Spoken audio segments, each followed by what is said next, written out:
का हाल बा हो? आ गया ठीक बा। तो आज बहुत ही खतरनाक वाले मुद्दे पर हम बात करेंगे भैया, बहुत ही खतरनाक। यूथ का कह लो या जो लोग कहीं काम धाम में सेट नहीं हुए हैं, धंधे पानी में, नौकरी चाकरी में, या किधर किधर भी रेगुलर इनकम, अच्छा खासा इनकम नहीं कर रहे हैं, वो सारे लोगों के लिए आज का सेशन बहुत ज़्यादा इंपॉर्टेंट है। देखो हुआ क्या, अभी एक बिजनेस इवेंट में गया कुछ दिनों पहले। तो बिजनेस इवेंट में जब मेरा सेशन खत्म हुआ तो लास्ट में कुछ लोगों ने, बिजनेस इवेंट था, वहाँ पे सारे बिजनेस करने वाले लोग आए थे और अच्छे खासे बिजनेस करने वाले लोग। तो जब मेरा सेशन खत्म हुआ तो वहाँ पर कुछ लोगों ने सवाल पूछने शुरू किए। उसमें से एक बंदे ने सवाल पूछा मेरे से, ध्यान से सुनिएगा, ये सवाल सिर्फ उस आदमी का नहीं है। मैं मानता हूँ दुनिया मारो गोली, अपने भारत में हज़ारों या शायद लाखों लोगों का ये सवाल होगा। तो उस सवाल का जवाब अभी देता हूँ। पहले सवाल क्या था समझो। सवाल ये था, सर मुझे एक ऐसा तरीका बताइए जिसमें 8-10 साल का समय भले ही लग जाए, लेकिन 8-10 साल का समय लगाने के बाद मेरी एक फिक्स इनकम बनने लग जाए, एक अच्छा खासा इनकम में पहुंच जाऊं, 8-10 लाख रुपए महीना कमाने लग जाऊं। ऐसा कोई तरीका, फिक्स तरीका मुझे बताइए। मैं 8-10 साल मेहनत करने को तैयार हूं, लेकिन कंडीशन सिर्फ यह है कि एक अच्छा खासा इनकम 8-10 लाख रुपए महीना आने लग जाए। ऐसा बहुत सारे लोगों का सवाल नहीं होता क्या? एक ऐसा तरीका बताइए जिसमें मैं मेहनत करने में लग जाऊं, भले 5 साल लगे, 10 साल लगे, लेकिन अच्छी खासी इनकम मेरी बन जाए। एक ऐसा तरीका बताइए। ऐसा बहुत सारे लोगों का सवाल नहीं होता क्या? होता है। तो पहले तो मुझे हंसी आई, फिर मैंने उसको समझाया।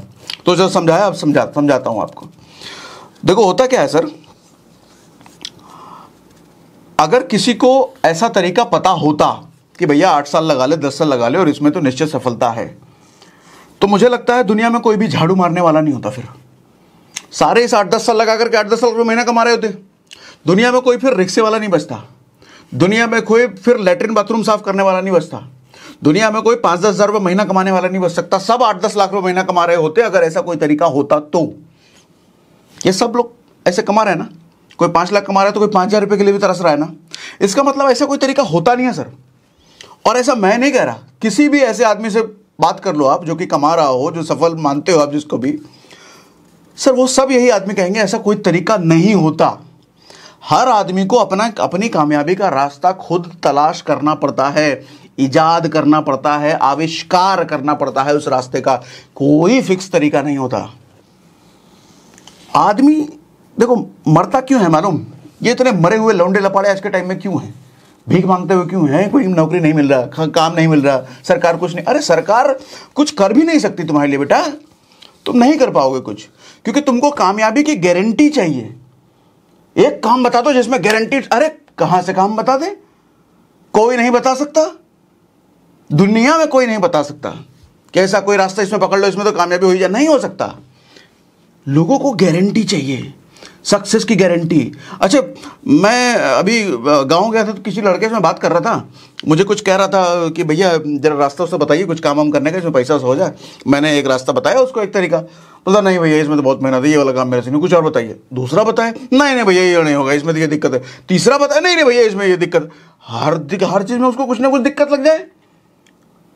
लोग ऐसे ही है भैया, सब कुछ उनके फेवर में चाहिए, मजे मजे में काम हो जाए और मजे मजे में 8-10 लाख रुपये 20 लाख रुपये महीना आने लग जाए। जिंदगी ऐसा नहीं होता। जिंदगी चाचा ऐसा नहीं होता। जिंदगी संघर्षों का नाम है।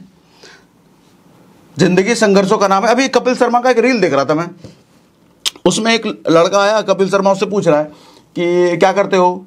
तो लड़का कहता है 11th में पढ़ता हूँ। तो लड़के की उम्र पूछी, उम्र 22 साल। 22 साल की उम्र 11th में वो कह रहा है क्यों? तो कह रहा है पढ़ाई वढ़ाई में मेरा मन नहीं लग रहा था, इसलिए मैंने पढ़ाई लिखाई छोड़ दिया था, और अब पापा के जबरदस्ती प्रेशर की वजह से अब मैं वापस से ज्वाइन किया है 11th में। तो बोला क्यों? क्योंकि मुझे बिजनेस करना है, इसलिए मैंने पढ़ाई लिखाई छोड़ दिया। फिर उससे पूछा अभी क्या कर रहे हो? बोला मैं कुछ नहीं कर रहा। समझना सर एक बात, बिजनेस करने का मतलब ये कतई नहीं होता कि आप पढ़ाई लिखाई छोड़ करके अय्यासी में लग जाओ, आरामखोरी में लग जाओ, एलविस यादव और इसके लफड़े के वीडियो देखने में लग जाओ। सर पढ़ाई ठीक है, ज़्यादा ध्यान नहीं लगा रहे, कोई बात नहीं, ठीक है, लेकिन उस समय कुछ तो करो, उस समय का इस्तेमाल तो करो। 5 लाख 10 लाख रुपये महीना कमाना है, पहले 500 रुपये महीना कमाना तो सीखो। अभी एक गांव में हमारे लड़का टकराया, अभी मैं कुछ दिनों पहले गांव गया था, तो लड़के के पापा बड़े परेशान थे। वो कहते तुम्हारा वीडियो ये दिन रात देखता है, लेकिन ऐसा पगलाया है तुम्हारा वीडियो देख करके कि इसको बिजनेस का नशा चढ़ गया है, पढ़ाई लिखाई छोड़िए दिया है, पढ़ता ही नहीं है। 10th में हो लड़का, पढ़ाई लिखाई छोड़ दिया, नहीं कर रहा। क्यों? क्योंकि सागर सर ने बोल दिया है कि अब पढ़ाई लिखाई ज़्यादा कुछ होते नहीं, मुझे तो बिजनेस करना है। अरे तुम बिजनेस, अभी 10th में हो तुम, पढ़ाई लिखाई छोड़ करके बैठ गए, बिजनेस करना है तो ठीक है, बिजनेस करना है तो आज से शुरू करो ना बिजनेस। 5 लाख रुपए उसको भी कमाना है, तो 5 लाख रुपए कमाना है तो पहले 500 रुपए आज कमा के तो दिखाओ। डायरेक्ट कहां से 5 लाख हो जाएगा चाचा? 500 रुपए कमा के दिखाओ, फिर अपने बाप को बोलना कि नहीं मुझे सागर सर ने बोला बिजनेस करना है, तो देखो मैं 500 रुपए कमा के दिखाया। अगर तुम 500 रुपए कमाने लायक हो तो 1000 भी कमा लोगे, 5000 भी कमा लोगे, 10,000 भी कमा लोगे, 50,000 भी कमाओगे, 5 लाख भी कमाओगे, लेकिन पहला 500 रुपए कमा के तो दिखाओ। दिक्कत यह है कि लौंडो को 500 रुपए कमाना नहीं आता, लेकिन सपना देखेंगे ये 5 लाख कमाने का, और पढ़ाई लिखाई सब छोड़ करके बैठे हैं। अरे ठीक है, छोड़ दिए, नहीं मैं नहीं मन लग रहा, कोई दिक्कत नहीं है, मैं उसमें ज़्यादा फोकस करता भी नहीं हूं, लेकिन समय का तो कुछ इस्तेमाल करो। या तो ऐसा हो कि बहुत जी जान लगा रखा है तुमने खेल कूद में, अपने शरीर को बना रहे हो, बॉडी जिम जाम जा रहे हो, कुछ तो कर रहे हो, शरीर बना रहे हो, किस्मत बना रहे हो, कुछ नया सीख रहे हो, कुछ तो कर रहे हो। आलतू फालतू रील देखने में लगे पड़े हो हैं? क्या क्या 5 लाख रुपए महीना, 500 रुपए नहीं बनेगा तुमसे चाचा, 5 लाख कमाएंगे। सर जिंदगी संघर्षों का नाम है। एक कहानी सुनाता हूं, ध्यान से समझो मेरी बात। गिद्ध की प्रजाति का एक पक्षी होता है, उसको जब बच्चा देना होता है ना, तो पहाड़ की बहुत दूर चोटी पर जाकर के ऊपर बच्चा देता है, और वहां पर जब वो अंडा देता है घोंसले में, तो एक दिन बाद उस घोंसले से अंडे से बच्चा निकल करके, चूंकि पहाड़ की चोटी पर होता है, तो बच्चा जो है नीचे गिरना शुरू होता है। अगर वो पक्षी 10 बच्चे एक साथ देता है, तो उस 10 बच्चे में से 8 बच्चे ऐसे होते हैं जो पहाड़ से टकराते टकराते नीचे गिरते गिरते मर जाते हैं, और वो पंछी कुछ नहीं कर सकता। उसके आंख के सामने उसके बच्चे गिरते हुए, टकराते हुए, दर्द से कर्राते हुए मरते हैं, लेकिन वो पंछी कुछ नहीं कर सकता। लेकिन उन 10 में से 8 तो मर गए, लेकिन जो 2 होते हैं ना, वो टकराते हुए अपने पंखों को खोल पाते हैं, और जो 2 बच्चे अपने पंखों को खोल पाते हैं वही जिंदा रहते हैं, वही जिंदा रहते हैं। सर उनका संघर्ष देखो, पैदा होते ही संघर्ष उनका चालू हो गया है। क्या आपके साथ ऐसा हुआ? एक और बात बताता हूं, जंगल का राजा शेर को कहते हैं ना, सर शेर अपने 75% जो दूसरों जानवरों पर अटैक करता है जिंदा रहने के लिए, 75% टाइम वो फेल होता है, वो नहीं पकड़ पाता हिरन को, या नहीं पकड़ पाता दूसरे जानवर को। 75% टाइम वो अपने शिकार को नहीं दबोच पाता है, नहीं मार पाता है, फिर भी वो जंगल का राजा है। सिर्फ 25% सक्सेस रेशियो पर, सिर्फ 25% टाइम उसको सफलता मिलती है अपने शिकार को हासिल करने में, फिर भी वो जंगल का राजा है। आपसे मैं पूछता हूं, 75% टाइम अगर आप फेल होते हो, गिव अप नहीं कर दोगे? छोड़ नहीं दोगे? सिर्फ 25% में वो राजा है सर। लेकिन लोग तो आज के टाइम में एफर्ट ही नहीं डाल रहे, बैठे बिजनेस, अरे हो जाएगा, समय आएगा तो अपने आप बिजनेस का हिस्सा हो जाएगा बच्चा। आज लोग माइंडसेट से ज्यादा भाग्य पर डिपेंडेंट हो रहे हैं, किस्मत पर डिपेंडेंट हो रहे हैं। वो जगह जगह पर घूम रहे हैं, हाथ दिखा रहे हैं, कुंडली दिखा रहे हैं।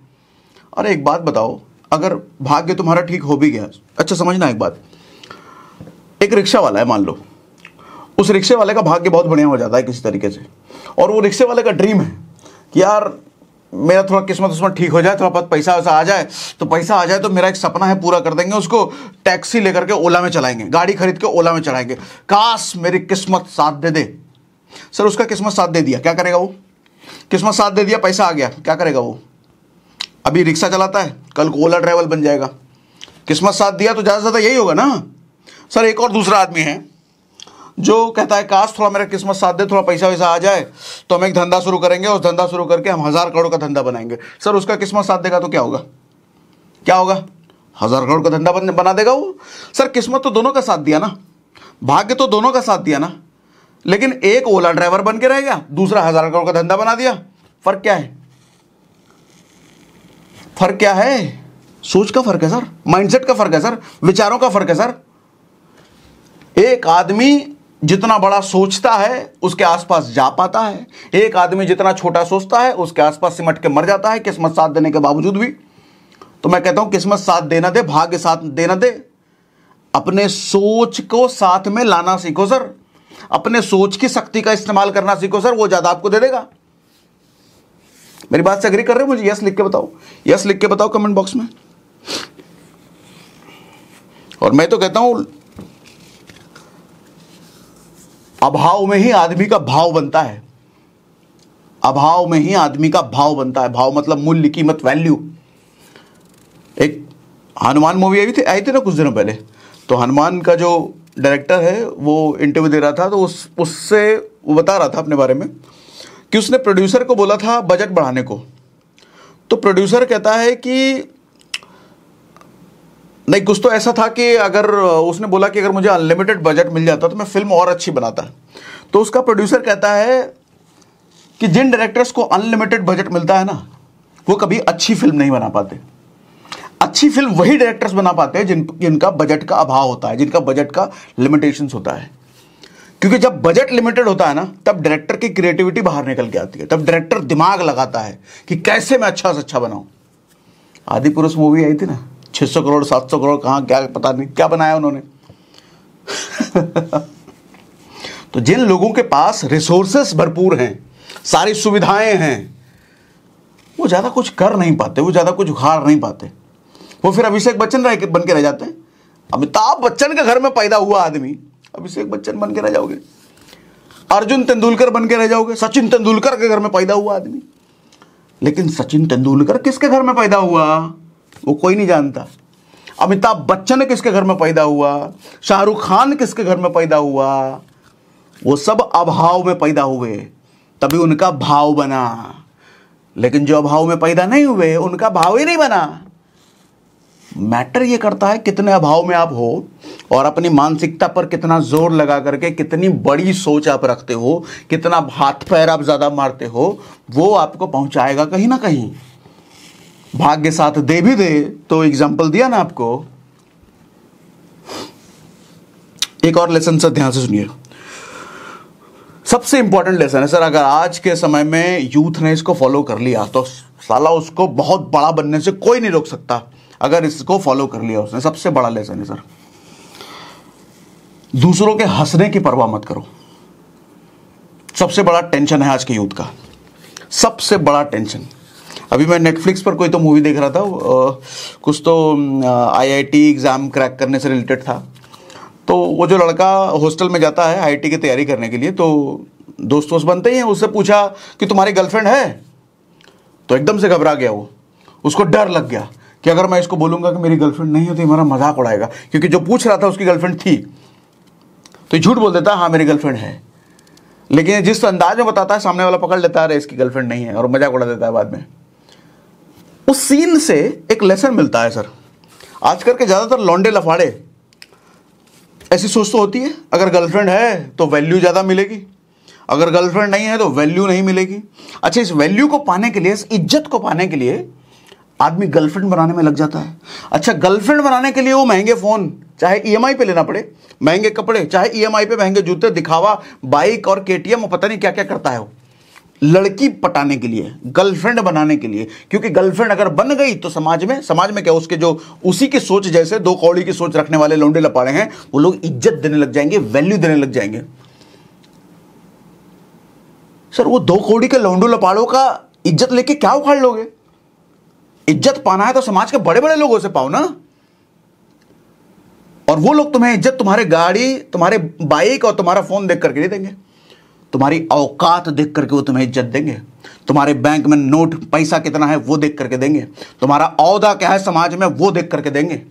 तो असली इज्जत अगर कमानी है तो सर आईफोन नकली वाले और केटीएम बाइक इन सब के पीछे भागने की जरूरत नहीं है। औकात बनाने पे फोकस करो, और औकात अगर बन गई तो समाज के बड़े लोग तो इज्जत करेंगे। वो जो दो कौड़ी के लौंडे जिनको इंप्रेस करने के लिए तुम ये सब गर्लफ्रेंड बनाने के चक्कर में भाग रहे थे, उसका बाप भी तुम्हारी वैल्यू करेगा, तुम्हें इज्जत देगा। ये सब टेम्पररी है सर। गर्लफ्रेंड बना करके इज्जत पाना उस इज्जत का क्या उखाड़ लोगे? 4 लोग वाहवाही कर लेंगे, अरे वाह कितनी गर्लफ्रेंड लेके घूमता है, तो इससे उखाड़ क्या लोगे? ऐसी इज्जत कितने दिन तक तुम्हारे साथ रहेगी? कॉलेज के 2 साल, कॉलेज के 3 साल, बस जब रियल लाइफ में उतरोगे, युद्ध जब असली शुरू होगा पैसे कमाने का, वो कमाया हुआ इज्जत जो गर्लफ्रेंड दिखा के तुमने 4 लौंडों से इज्जत कमाई, वो किसी काम का आएगा क्या? कहीं काम नहीं आएगा।